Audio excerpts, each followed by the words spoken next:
parce que soit pas équipés, soit parce qu'il n'y avait pas les process. Voilà. Et là, on touche typiquement à l'engagement. C'est pour ça que je fais le lien entre j'ai des besoins à satisfaire, ils sont fortement aujourd'hui impactés et j'ai un niveau d'insatisfaction qui est monté au regard de la crise. C'est vrai dans le confinement et c'est vrai dans le déconfinement. Et donc, ça vient directement remettre en cause et toucher l'engagement. Et c'est pour ça qu'aujourd'hui, on a des collaborateurs ou des équipes où le niveau d'engagement a été réduit. Alors, je voudrais quand même préciser un point. Je vous ai parlé de satisfaction. J'ai des besoins à satisfaire. Avant l'engagement, je vais mettre un intermédiaire. Si on veut, la satisfaction nourrit la motivation. La motivation, je rappelle, c'est l'intérêt à mon travail, c'est la rétribution, c'est la responsabilité, c'est du développement personnel. La satisfaction vient nourrir la motivation et la motivation vient nourrir l'engagement.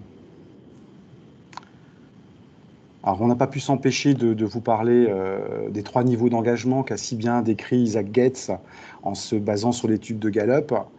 Et il nous avait fait la métaphore avec les animaux. Hein. Voilà. Un salarié engagé, c'est la poule aux œufs d'or. Mais celui qui est la poule aux œufs d'or, qui est motivé, super dynamique quand il arrive dans une équipe, il se fait malmener par les non-engagés. Hein. C'est le cheval fatigué qui représente, je vous rappelle, la majorité. Je vais redonner après les chiffres. Et on a les activement désengagés, hein, les renards qui rôdent pour eux créer du négatif dans les équipes, voire faire du sabotage. Et eux, ils vont s'attaquer en priorité à la poule aux œufs d'or. Surtout que quand on voit les stats, à mon avis, on n'a pas les dernières, puisque c'est l'étude de Gallup. Alors, pourquoi j'ai pas les stats qui apparaissent? Oui, ça va, merci. Oui, je cherchais, enfin non, je savais que tu étais au blog, donc oui, voilà. Pardon, est-ce que vous pouvez couper votre micro? Il y a quelqu'un qui parle peut-être au téléphone.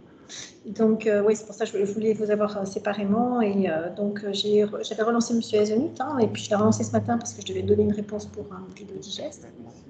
Et donc, bon, vidéo digeste, donc, qui veut participer à aucun congrès. Fabienne, est-ce que... Voilà, merci. C'est Fabienne, merci. J'avais un micro. Voilà. C'est Fabienne, je crois que votre micro était allumé. Merci, c'est bon, c'est coupé. Voilà. Donc, je rappelle juste les personnes engagées dans les entreprises, ça représentait 11%. En réalité, la dernière étude de Gallup, on était même en dessous de 11%, moins d'un salarié sur 10.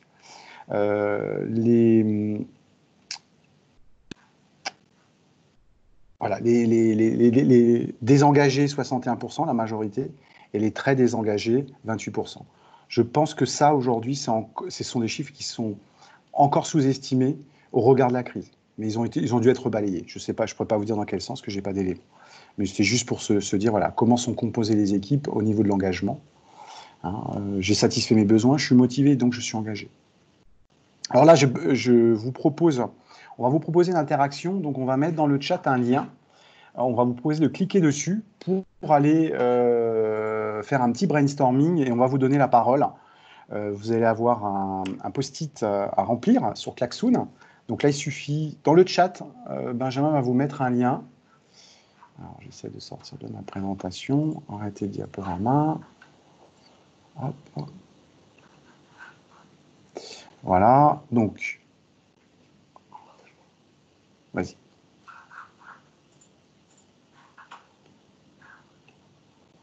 Donc, cliquez sur le lien.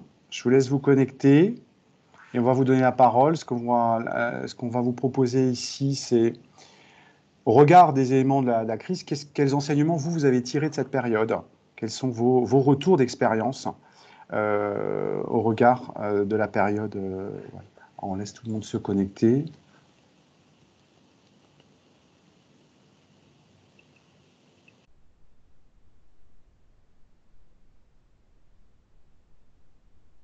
Voilà. Donc je vois qu'il y a les premiers qui sont connectés. Je vous propose d'appuyer sur en bas, vous avez ID, ce qui vous permet de voir, d'afficher un post-it. Et vous écrivez sur le post-it et vous l'envoyez, faites entrer. Donc voilà, l'idée c'est d'ici de partager ensemble quel est votre retour d'expérience aujourd'hui face à la crise, face à ce qu'on vient d'évoquer. Voilà, en termes de motivation, d'engagement, de management, voilà, qu'est-ce que vous avez aujourd'hui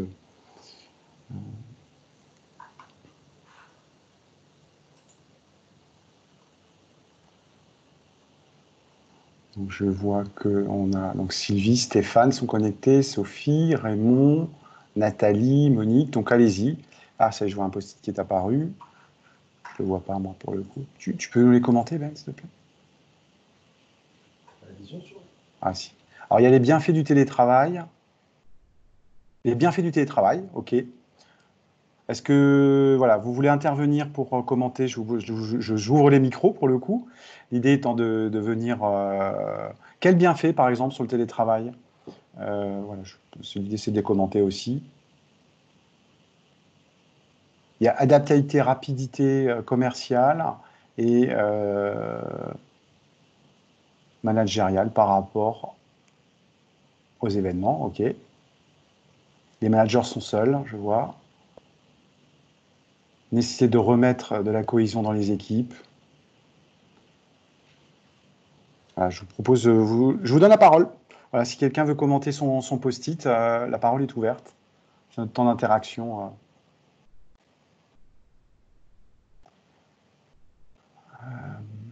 Accélération de la dématérialisation de différents process. Beaucoup de contenu accessible sur la toile, tout à fait. Il y a eu pas mal de production, à la fois de contenu, de webinaires, de savoir en clair. C'est vrai. La découverte des renards. Intéressant. Est-ce que quelqu'un veut commenter son post-it? Allez-y, hein, n'hésitez pas à rouvrir votre micro. C'est votre temps de parole. Donc, n'hésitez pas. Bonjour. Bonjour. Je suis Monique. Et en fait, c'est par rapport à la cohésion d'équipe. J'ai eu parmi les personnes qui sont dans mes salariés, j'ai eu une partie qui a travaillé et une partie qui n'a pas travaillé. Et c'est vrai que ceux qui n'ont pas travaillé ont perdu leur repère. Et donc, ils ont besoin de reprendre un rythme et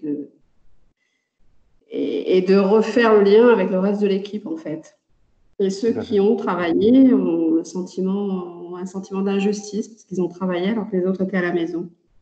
Donc, il y a des négociations de salaire dans l'air.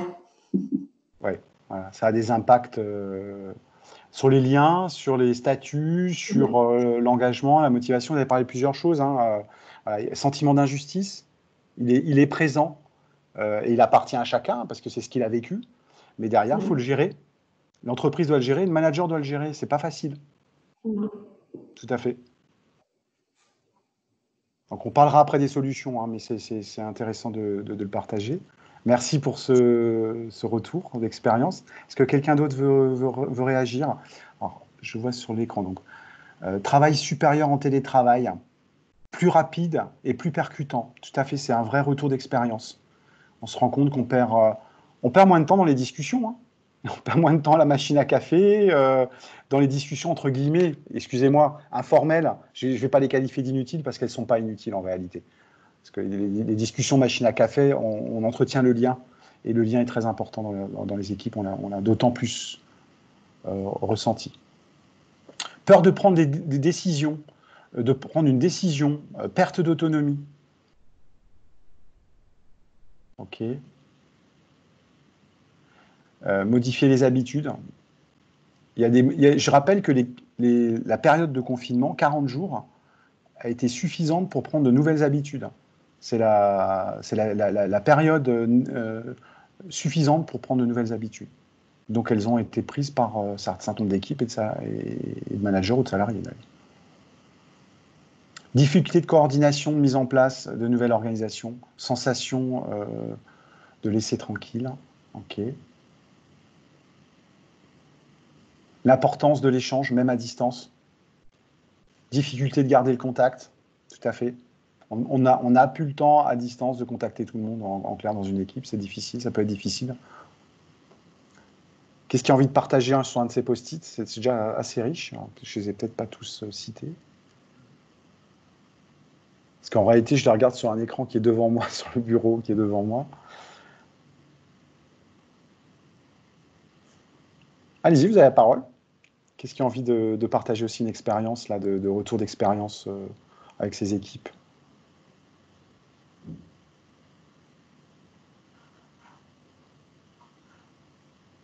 Ok, bon, bah alors s'il n'y a pas,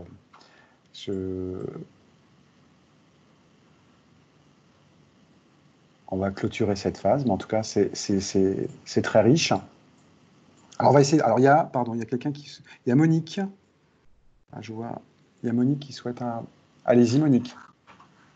Non, je ne Non, c'est bon. rien. D'accord. J'ai appuyé sur. Pardon. Ok. Alors, je vais repartager mon écran pour le coup. Je vous propose qu'on va entamer la deuxième partie.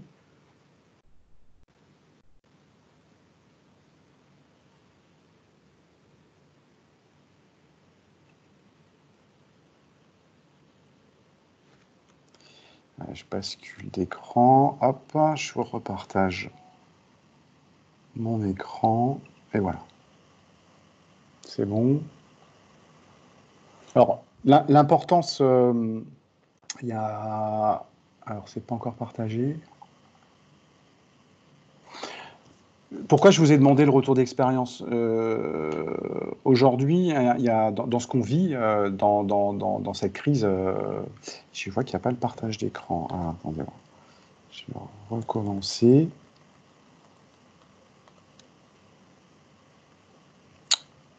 Je n'arrive plus à partager.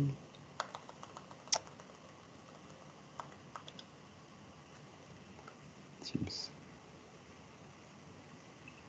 Ah, je l'ai plus. Bon, j'essaie juste de retrouver mon Teams, s'il veut bien. Alors,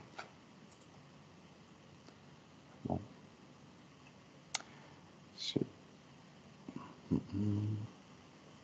Donc, je disais que le retour d'expérience, pourquoi il est important le retour d'expérience aujourd'hui, c'est essayer de capitaliser finalement sur ce qu'on a appris les dernières semaines. Donc ça, c'est une piste aussi de solution face à ce qu'on vit.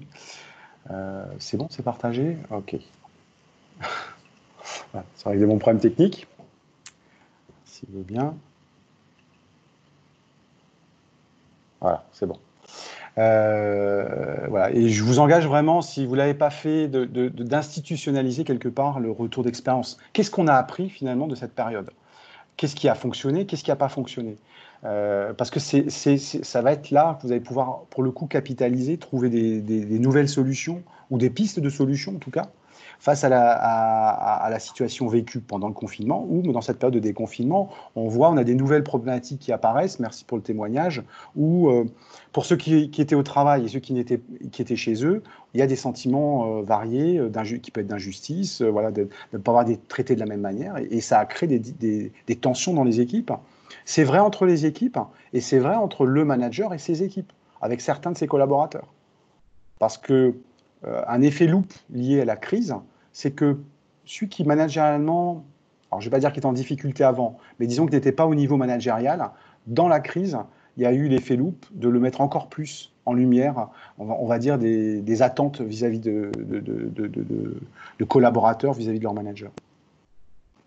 Ce que je veux partager, c'est cette image-là, c'est-à-dire que aujourd'hui, les équipes, à aujourd'hui, sont comme si c'était au milieu de la tempête. On a parlé de perte de repères liées aux besoins fondamentaux qui sont touchés par l'individu ou par les équipes qui sont dans la crise. Et les équipes sont secouées dans tous les sens et ne voient pas quelque part un morceau d'horizon ou un bout de terre auquel se raccrocher. On a très très peu de visibilité, que ce soit dans les prochaines semaines ou prochains mois, parce que d'un côté, on va entendre au niveau sanitaire, attention, risque de reconfinement. D'un autre côté, on entend et la crise va arriver. Aujourd'hui, on est sous perfusion. Il y a des dispositifs d'aide. Quand on va les retirer, attention. Il y a des pans d'économie qui sont entièrement touchés. Je pense à l'aéronautique, à l'automobile, entre autres, mais il y a aussi la partie loisirs avec l'événementiel. Donc les équipes sont désorientées, très clairement, aujourd'hui. Et elles ont besoin, c'est pour ça que on a pris l'image du bateau pour dire, elles ont besoin d'un cap, elles ont besoin de savoir où elles vont, et pour pouvoir avancer. Je voulais vous parler aussi d'une des théories de la motivation aussi pour faire un focus.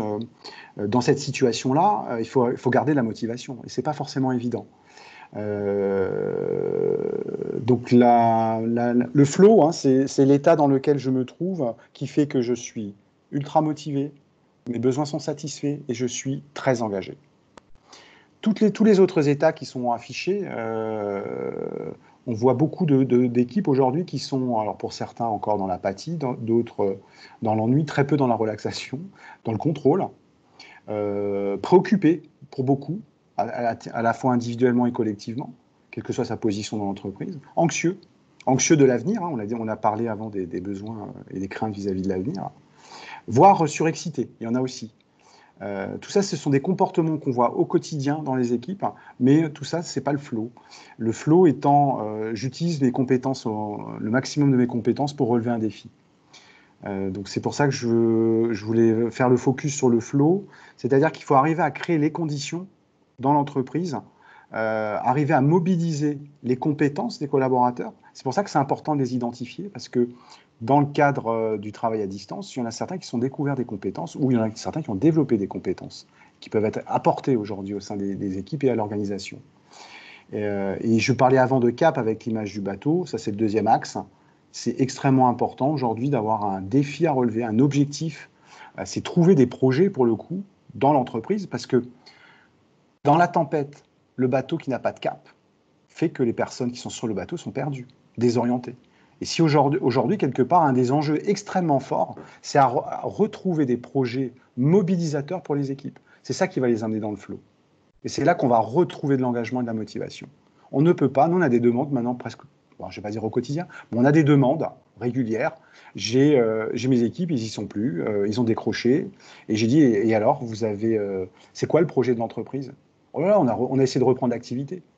Aujourd'hui, les équipes, les organisations ont besoin de retrouver des projets mobilisateurs dans le cadre de la crise. C'est ça un des enjeux très forts qui ressort, qu'on est en train de comprendre. Hein.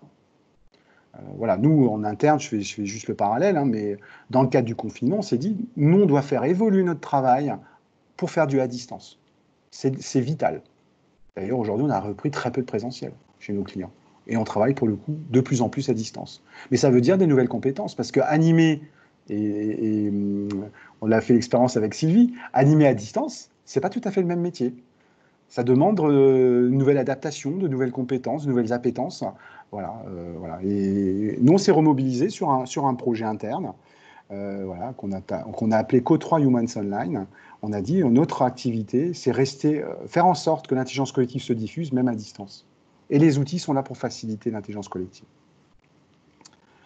Voilà, ce que je voulais donner aussi à retenir, effectivement, aujourd'hui, des attitudes qui sont inadaptées, parce qu'on n'utilise pas les compétences ou parce qu'on n'a pas le niveau de défi nécessaire. Et il faut arriver à remobiliser aussi comme ça. Identifier les compétences et remettre des nouveaux objectifs, des nouveaux caps, voire des nouveaux projets. Alors, comment le faire? Comment on relance la dynamique donc là, c'est d'équipe. Ce que je voulais partager avec vous, nous, on a ce modèle-là qu'on aime bien citer, qu'on utilise sur les dynamiques d'équipe, c'est la pyramide de Lencioni.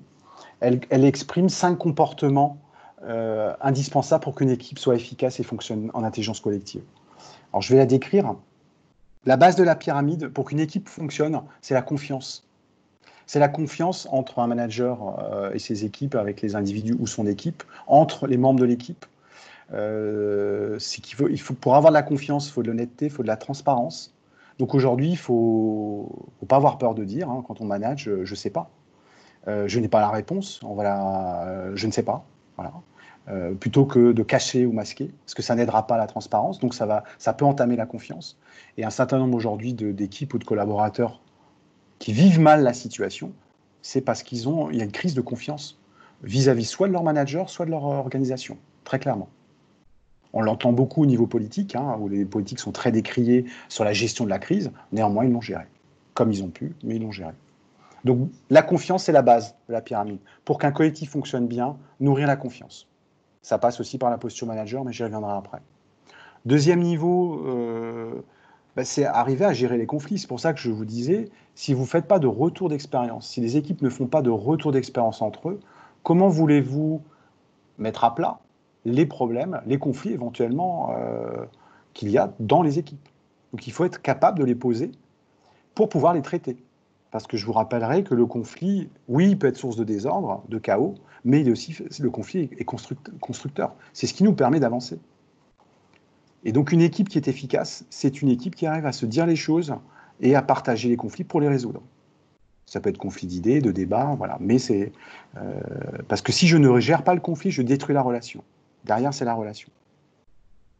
Donc, une équipe qui bâtit sa confiance, avec un manager qui l'incarne, qui sait gérer et se parler pour gérer les conflits, va derrière développer le sentiment d'appartenance de ses membres et derrière créer de l'engagement pour le coup. C'est là que, parce que si j'ai pas de confiance, si je ne gère pas les conflits, je ne serai pas engagé, donc je ne prendrai pas de décision. C'est pour ça que je disais avant, c'est parce que j'ai un nouvel objectif, je suis OK, je fais confiance à ce projet, par exemple, que je sais qu'on peut poser les idées, je peux les partager, même si je ne suis pas d'accord, j'ai le droit. Je vais derrière nourrir l'engagement. Ce qui va faciliter pour le coup de la prise de décision. Et on voit aujourd'hui, je l'ai lu sur un des post-it, des difficultés à prendre des décisions. Donc ça veut dire qu'il faut redescendre. Est-ce que c'est un problème de confiance ou de conflit non géré? Donc troisième niveau, engagement. Une fois que je suis engagé, je peux prendre des responsabilités. C'est là que je vais trouver la responsabilisation, la prise d'initiative. C'est-à-dire, OK, je prends en charge, je fais. On a décidé de faire ça, je vais le faire. Et tu peux compter sur moi. C'est ça la responsabilisation. On le retrouve beaucoup dans le modèle de l'empowerment. On parle d'autonomie et de responsabilisation. On ne peut que se responsabiliser que quand on est engagé. Et derrière le résultat, ça va être la conséquence des 4 autres. Ça veut dire une équipe qui avance dans le même sens, vers le même objectif, qui ne se tire pas dans les pattes et qui avance tous ensemble pour traverser la tempête.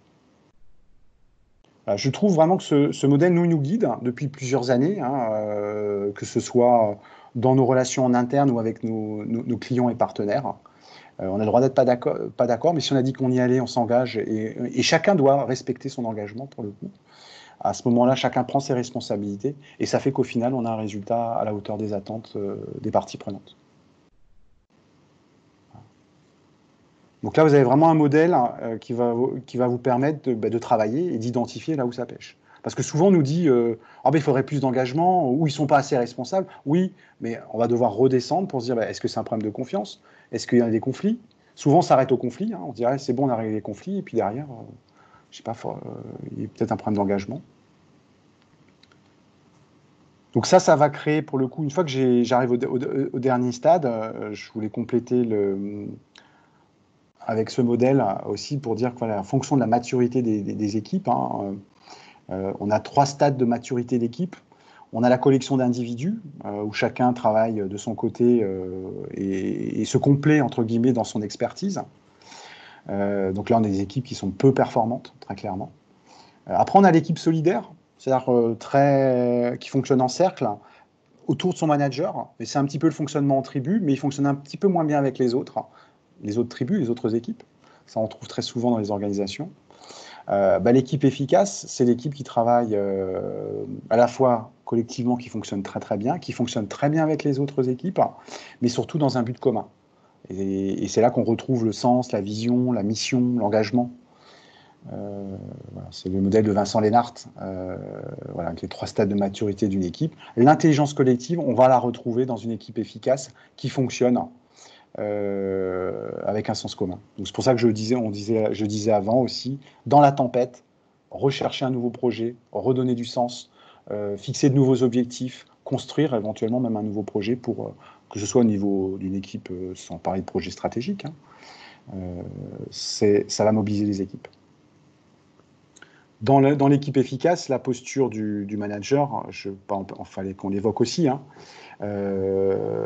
c'est passer du chef de bande à un chef d'orchestre et surtout le manager qui fait grandir, qui donne de l'autonomie, qui a une autorité reconnue, pas prise, mais reconnue, qui laisse de la liberté d'action, la prise d'initiative. Donc il y a aussi un enjeu dans une équipe qui fonctionne en dynamique, à changer la posture et des nouveaux rôles du manager. Là, les dernières semaines, forcément, un grand nombre de managers ont trouvé de nouveaux rôles.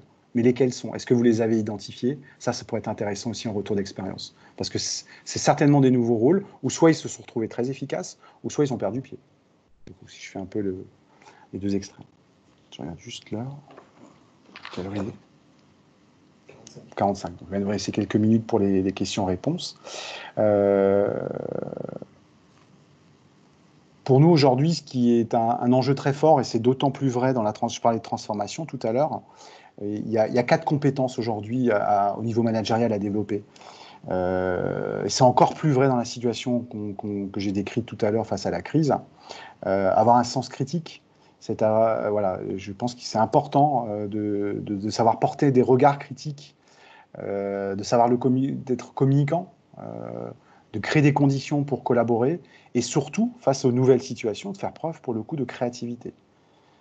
Créativité, c'est au quotidien, hein, c'est trouver des solutions aux problèmes que je rencontre au quotidien. Hein, c'est comment j'utilise un nouvel outil et que je suis créatif avec un nouvel outil, par exemple. Donc, ça s'appelle les 4 C. Ça va être source de motivation et d'engagement aussi pour les collaborateurs. Et donc, en fin de compte, aujourd'hui, quand on est face à des problèmes d'engagement, de motivation, finalement, on parle d'expérience collaborateur. C'est quel est l'environnement physique dans lequel je travaille? Est-ce qu'il est adapté? On a vu avec le télétravail, qu'il y avait des environnements de télétravail complètement inadaptés. Quelle est la culture de l'organisation aujourd'hui? Est-ce que voilà, elle est fortement ancrée, hein, les entreprises qui arrivent à relever des challenges. Je disais 2 caractéristiques. Hein. Les entreprises aujourd'hui qui se sortent mieux, ce sont des entreprises qui ont une culture agile et une culture digitale. Aujourd'hui, dans ce qu'on vit. Donc la technologie a un impact important. Nous, on le voit tous les jours avec les groupes qu'on anime à distance. La technologie, le niveau des équipes au niveau de la technologie, il y a des montées en compétences nécessaires. Les basiques du à distance aujourd'hui ne sont pas maîtrisées par des managers, par exemple, ce qui rend difficile les relations et l'animation d'équipe à distance.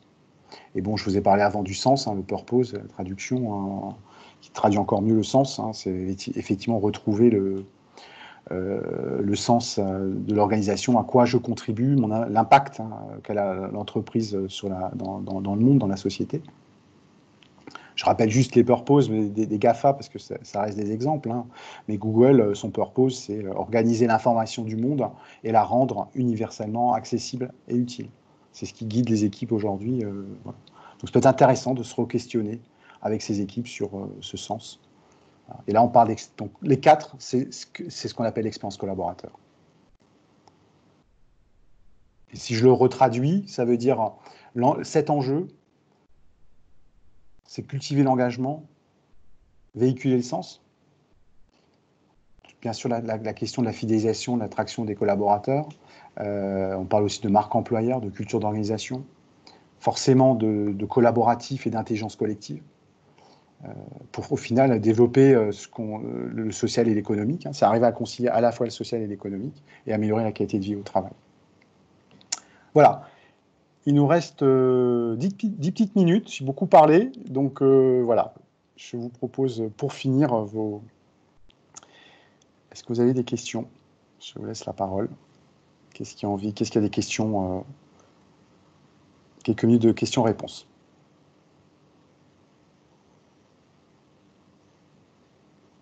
Vous avez une petite main à côté de la bulle de chat, si vous voulez prendre la parole, comme ça on le voit, si vous avez une question. Il y a des...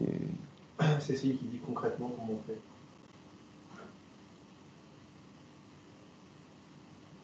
Donc il y a Cécile qui nous dit concrètement comment on fait. C'est un petit peu tout ce que je viens de dire.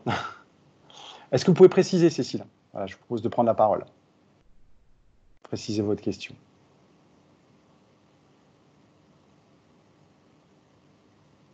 Pas de micro. Pas de micro. Ah.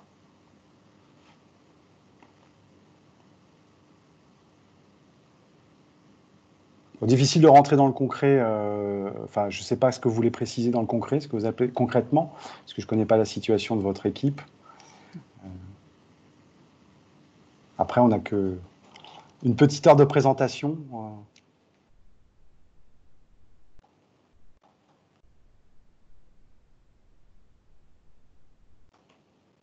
Bon, c'était tellement parfait, Tony, que personne n'a de questions, à croire.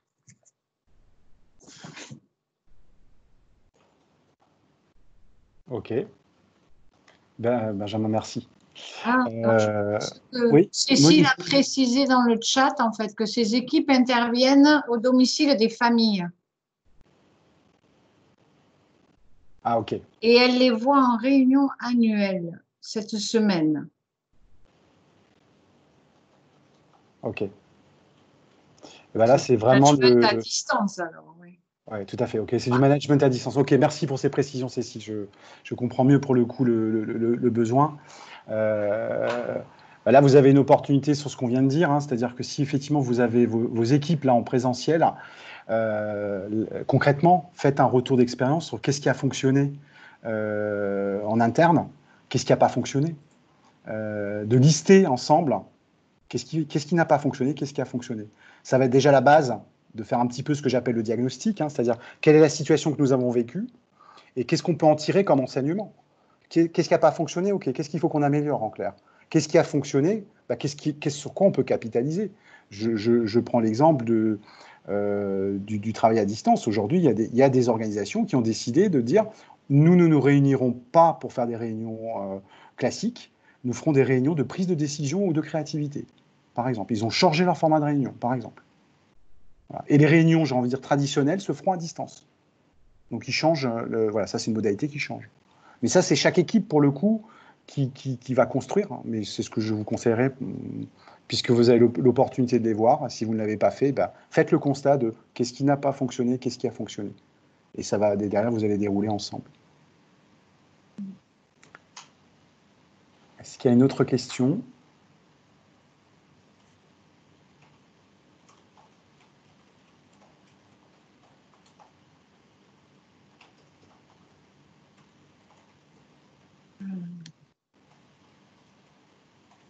Non? Monsieur Châtelard qui met, j'ai posé la question à mes équipes pour connaître le point de vue sur l'image et le fonctionnement souhaité de l'entreprise. Ok. Est-ce que vous voulez intervenir pour préciser?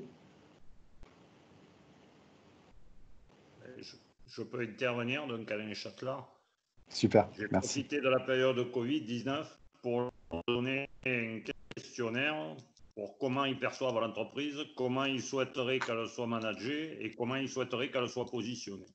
Voilà. Et mes salariés m'ont retourné leur point de vue de la société Challenger, puisque nous sommes ciblés sur l'électricité photovoltaïque. Ok. Et donc, de ce retour d'information, quel enseignement pour le coup pour vous? Quelle décision peut-être à venir, hein, quel est l'enseignement que vous ressortez c'est intéressant un questionnaire par exemple. Je vais vers un management beaucoup plus participatif, Okay. sachant que à 60 ans, j'ai plutôt un type de management très directif. Normal, vous avez été élevé comme ça. Vous avez Oui, grandi tout à comme fait. ça. C'est ma marque de fabrique quand j'étais à l'école il y a 50 ans. Oui. Tout à fait.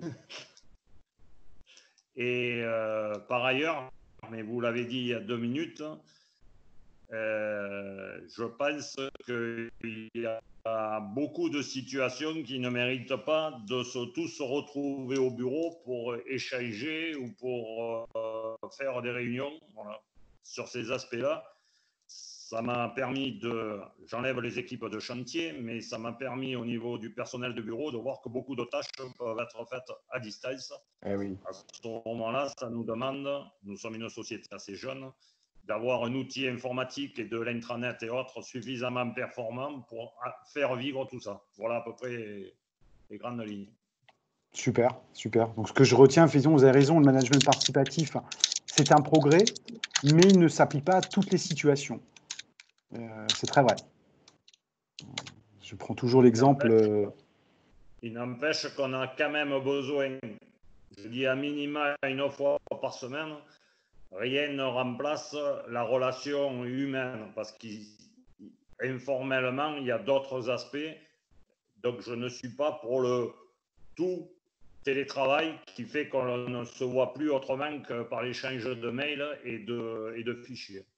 Tout à fait, vous avez raison. Et je vais prendre aujourd'hui, plusieurs sociétés ont inversé finalement là où le télétravail était exceptionnel, c'est-à-dire un jour dans la semaine, on a vu des sociétés aujourd'hui inversées, c'est-à-dire ils sont venus à 1 ou 2 jours de présentiel. Voilà. Mais effectivement, le 100% à distance, sur juin, on perd de l'informel. Hein. C'est une vraie réalité. Hein. On l'a vécu là les dernières semaines, hein, très clairement. Et après, vous devez citer aussi la technologie. Hein, je l'ai cité avant.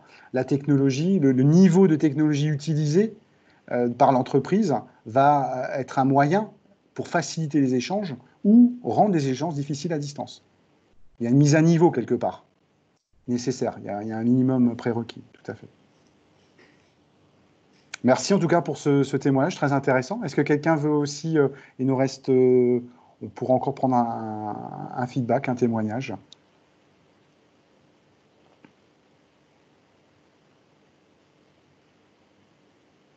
Non, il n'y en a plus.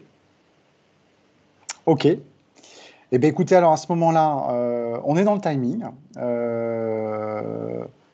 Je vous propose de clôturer notre donc ce club management. Donc le prochain, Sylvie, c'est dans la date.